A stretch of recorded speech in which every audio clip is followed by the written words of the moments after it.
Welcome to the weekly Avalanche Safety Report. I am here with Brian Lazar from the CAIC. How's it going this week, Brian? It's going well. How are you doing, Alan? I'm great, thank you.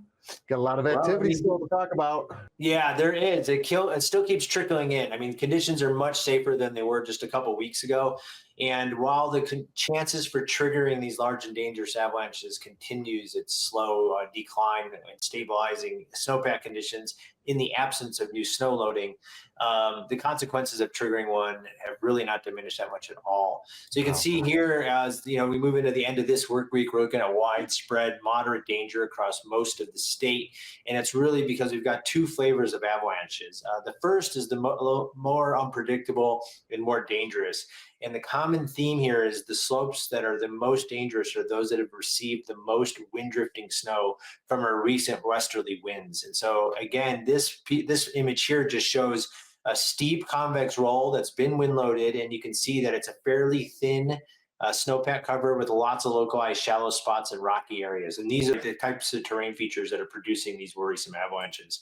Here's what this avalanche looks like from the ridge top. And you can see the consequences really have not diminished much. If you got taken on a ride down this slope, there's a lot of obstacles to hit, and you can imagine just how dangerous this would be. Another example from earlier in the week comes from Berthoud Pass. You can see this snowboarder dropping into a steep convex roll. He takes a little digger there and falls down, and that is enough to trigger this slope and take this snowboarder for a ride.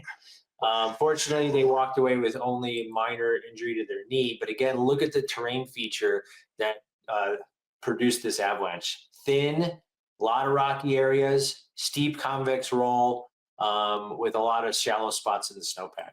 Again, another steep convex roll, wind-loaded slope, this one down in the San Juans. You can see where they're triggering these stiff wind-drifted slabs. Another close call, but fortunately this skier is able to get off the moving debris and avoid a worse outcome. Brian, it just seems like, with the hard packed snow that we had early in the season, and then some of these wind-blown areas or, fresh areas with wind-blown snow on top, are we seeing more avalanche activity this season versus years past? Yeah, we're probably a little bit ahead of the curve. We're pushing thousands of avalanches recorded at this point, well over. But we're not wildly ahead of the curve. I think what's driven the avalanche danger mostly this season is a pretty prolonged dry spells. One in December, another one in January, and when you have that much dry weather with cold, clear nights, and of course we had a really pronounced cold snap, that leads to all this faceted snow, which you can see in the sloughing here.